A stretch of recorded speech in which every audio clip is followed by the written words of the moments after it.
लखनऊ के इंदिरा गांधी प्रतिष्ठान में आयोजित इंडिया रूरल कोलोक्वी के चौथे संस्करण में उत्तर प्रदेश में आर्थिक समृद्धि को बढ़ावा देने के लिए कृषि मूल्य श्रृंखलाओं एवीसी में समावेशन को बढ़ावा देने एवं किसानों की निर्भरता बाहरी कारकों पर कम करने के महत्व को रेखांकित किया गया। ट्रांसफॉर्म रूरल इंडिया TRI द्वारा आयोजित इस कार्यक्रम में विशेषज्ञों और नीति निर्माताओं के साथ विभिन्न पैनल चर्चाएं भी हुई। इस कार्यक्रम का एक सत्र ग्रामीण क्षेत्रों में स्वास्थ्य सेवाओं के सुधार पर केंद्रित था, जिसकी शुरुआत माननीय उप मुख्यमंत्री और चिकित्सा शिक्षा, स्वास्थ्य और परिवार कल्याण मंत्री श्री ब्रजेश पाठक के मुख्य उद्बोधन से हुई। उन्होंने ग्रामीण क्षेत्रों में सार्वजनिक स्वास्थ्य के बुनियादी ढांचे और सामुदायिक जुड़ाव को मजबूत करने के लिए उत्तर प्रदेश सरकार द्वारा किए जा रहे प्रयासों के बारे में बताया। पाठक जी ने कहा कि आने वाले समय में पूरे देश को उत्तर प्रदेश से प्रशिक्षित नर्स सेवाएं देंगी।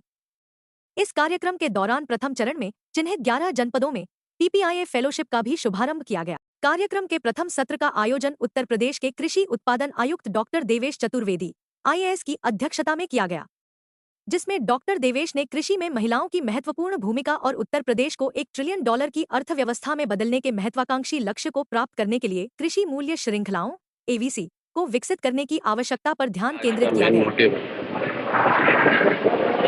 आज का जो कार्यक्रम है, इस कार्यक्रम है, हम लोग इसको कहते हैं रूरल इंडिया का लिक्यू।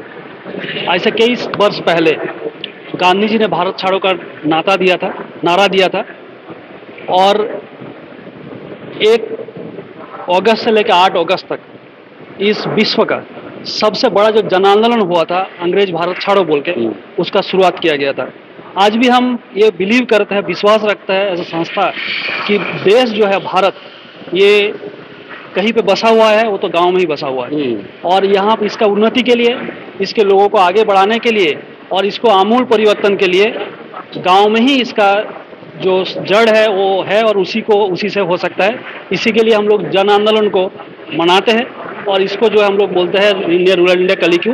ये 2021 से हम लोग आयोजित कर रहे हैं और इस बार का जो लखनऊ का जो सत्र है, इसमें डिप्टी CM साहब आ रहे हैं और भी कई सारे जो अधिकारी है उन्होंने आए हैं और एक्सपर्ट्स आए हैं इस विषय में बात करने के लिए। जो रूरल उत्तर प्रदेश है, इसको बेहतर बनाने के लिए, इसको आगे ले जाने के लिए, यहाँ का जितने सारे लोग हैं उसका सपने को पूरा करने के लिए हम लोग कैसे आगे बढ़े और उत्तर प्रदेश को $1 ट्रिलियन इकोनॉमी अगर बनाना है तो कैसे बनाया जाए।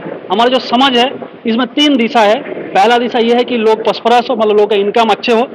दूसरा जो है कि लोगों का स्किल रहे, जो यूथ है, युवा है, उसके हाथ में स्किल रहे, हुनर रहे और रोजगार बढ़े। और उसके साथ साथ इसका जो फंडामेंटल है, ये फंडामेंटल है हेल्थ एजुकेशन, उसके ऊपर भी इसके ऊपर चर्चा हो। अगर ये सब कुछ एक साथ होता है तभी जाके जो है कि उत्तर प्रदेश $1 ट्रिलियन इकोनॉमी बन सकता है और आज के सत्र इसी के ऊपर है। सर, कहीं ना कहीं देखा जाए आपकी जो संस्था है ये रोजगार पे कितना काम कर रही है इसको? हम लोग रोजगार को ऐसे देखते हैं, सब रोजगार नहीं देखते हैं हम, इसलिए वर्ड जो है लाइवलीहुड यूज नहीं करते हैं। संस्था हम लोग इसको बोलते हैं प्रॉस्पेरिटी। जब प्रॉस्पेरिटी की बात करते हैं तो सिर्फ रोजगार से नहीं जुड़ा जा सकता है, इसको लोगों के सपने के साथ जुड़ना चाहिए। तो हमारे जो विचार है, काम है, यह है कि लोगों को मिनिमम लाखपति बनाएं।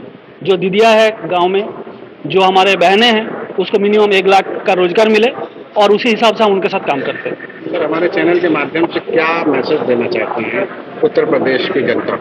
हम तो यही कहना चाहेंगे कि अगर हम प्रोग्राम को देखें तो सरकार के लिए ये कोई प्रोग्राम्स हो सकता है, डिपार्टमेंट के लिए स्कीम्स हो सकता है, हमारे जैसे संस्थाएं के लिए ये प्रोजेक्ट हो सकता है और मेरे जैसे आदमी के लिए ये जॉब हो सकता है। लेकिन जब हम एक महिला की नज़र से देखते हैं तो ये जीवन है और वो जो उनके लिए सब कुछ एकत्रित हो जाता है और उसके लिए एक सपना है। तो अगर आगे बढ़ना है, देश को आगे बढ़ाना है, उस सपने को साकार करने के लिए उन्हीं के साथ काम करना चाहिए। मेरा नाम श्यामल है और मैं डायरेक्टर हूँ TRI में। Thank you.